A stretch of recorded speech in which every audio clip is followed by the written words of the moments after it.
Are you a problem finder or a problem solver at work? One of my young family members is in his first serious role after many years of gap-type jobs. In his private life, Josh is amazingly assertive and mature in his relationships with others.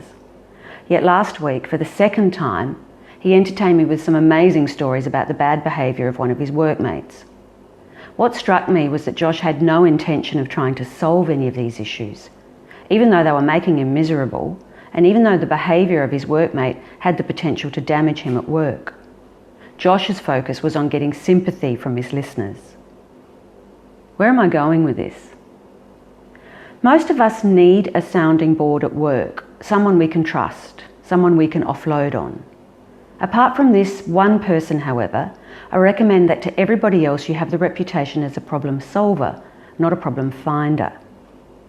Problem finders suck the emotional energy out of those around them. Their favourite phrase is yes, but, generally followed by a reason that they cannot do something.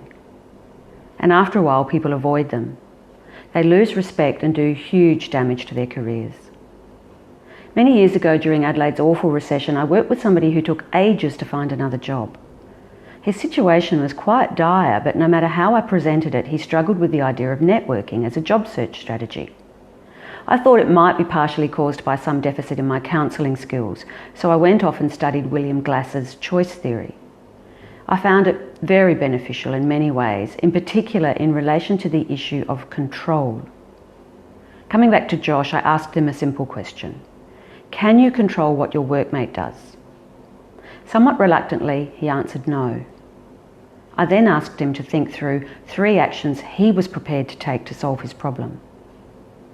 If you talk to friends, family and colleagues about solutions you propose, you'll generally find a huge amount of support and suggestions to help you implement them effectively. Start with small, low-risk steps, and over time it gets easier. At a minimum, you have the satisfaction of knowing that you behaved bravely and with skill, and it usually works.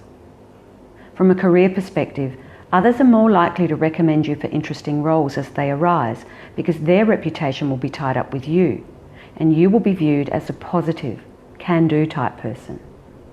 Not a bad way to live your professional life, and not a bad reputation to have.